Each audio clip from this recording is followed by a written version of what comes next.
我是鱼竿，我今天又来到海底捞了，因为我发现最近又有很多特别机智的人在网上发布了很多海底捞的创新吃法，全是以前我没见过的。我们今天呢，一共有3种创意吃法，有捞汁儿小海鲜，还有番茄滑蛋饭，还有油泼扯面，就感觉好像大家来海底捞都不是好好吃火锅来的。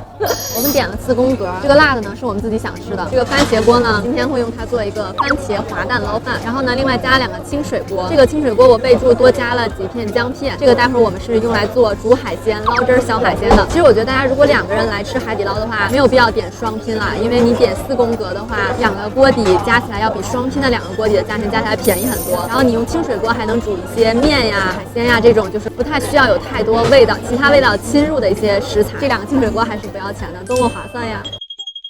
我们先来尝试一下捞汁儿小海鲜，我点了这个是鱿鱼，把它下到清水锅，再煮几根蟹棒，还有虾滑。大家也可以点自己喜欢的海鲜，比如说什么八爪鱼呀、小龙虾呀，这种都可以。海鲜煮熟以后呢，就捞到碗里。我还管服务生要了2片柠檬加进去了。拿到调料台，我们1勺丸滑味碟，半勺炸辣椒油，一点点泰国椒，再挤1圈蚝油。最后呢，来点白芝麻，撒上1点白糖提鲜，拌匀就齐活了。我看着好像挺带劲的，挺好吃的样子。以前吃虾滑都是单独蘸那个海鲜汁儿直接吃的。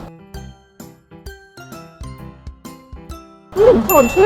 辣椒油本身是更香一些，然后它那个泰式辣椒就更清新一些，更清新酸爽一点的辣，就混合在那个海鲜汁儿里面，你就不觉得它只有海鲜那种咸鲜的味道，它还多了一些辣辣的那种层次。哇，这个真的好吃哎！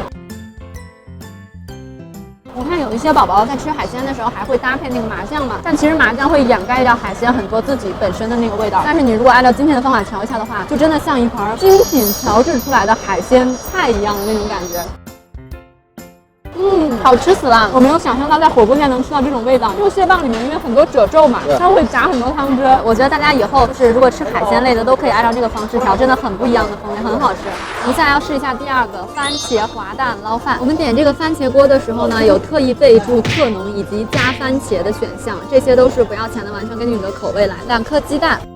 把鸡蛋打散，打散以后直接浇进番茄锅里。打散的鸡蛋呢熟得很快，滑滑嫩嫩的，差不多1分钟左右就可以了。这个是单点的一份海底捞的米饭，我们先捞一些蛋和番茄，还有番茄汁儿到米饭上。之后呢，加1勺牛肉粒，半勺牛肉酱，再撒上点白芝麻，点香菜。听说以后海底捞的这个牛肉粒就要陆续下掉，然后换成一个大豆制品，所以大家要珍惜现在有牛肉粒的时光。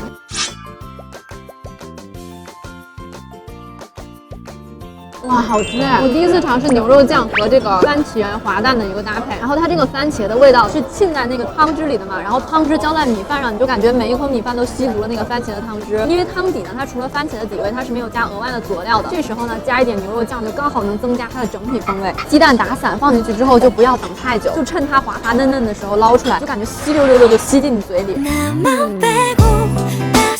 我来吃啊！不是，我想让你拍特写。哎，行，拍特写。大家一定得试试，虽然我这碗盛得太满了，因为本身米饭就已经是几乎满1碗了。这个就适合就是想省钱的宝宝，你1份饭，然后2个蛋，1个蛋才2块钱，然后再加一点免费的小料，哇，绝对能让你吃饱。你尝一口吗？我尝，真的很好吃，小心哦。这个一想就很好吃啊，非常浓郁。今天来跟大家尝试一下自己在海底捞能不能 DIY 一份油泼面。我觉得这个想法还是挺大胆的，因为它毕竟少了油泼的那一步，所以味道上我觉得能相似就已经很不错了。一般油泼面还会配点小油菜、小青菜啥的，但是我没有了。我们去配一下调料，煮熟的面条里加1勺丸滑味碟，1勺醋，1点蒜泥，然后1点香菜，1点葱花，根据你自己的吃辣能力再加一些辣椒面，最后浇上1勺芝麻油。卖相上看有点那个意思哈。拌一拌。闻起来好像没有那么的接近，可能我还没有拌匀。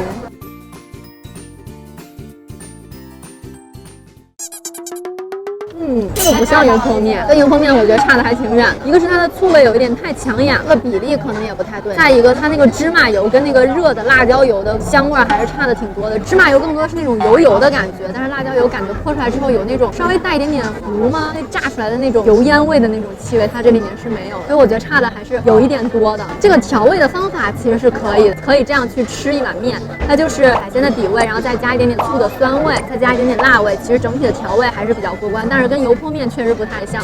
那今天尝试的3款番茄滑蛋捞饭、油泼面，还有捞汁儿小海鲜，我觉得除了油泼面以外都非常的推荐。就那个捞饭和那个小海鲜，你一吃到嘴里面就会有一点点惊艳的感觉，就是那种惊艳直冲脑门的那种感觉，就真的很好吃。那本期的海底捞创意吃法呢就是这样了，拜拜。海底捞的小姐姐临走送了我一个玩具小车车，带回家给亚米玩玩。你们刚好吃的。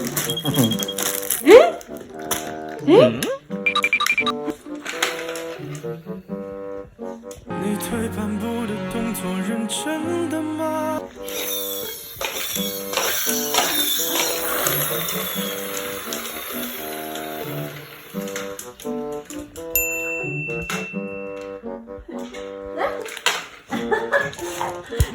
弄过来呀，你把那个车车拿过来，拿过来，那，拿过来，拿过来。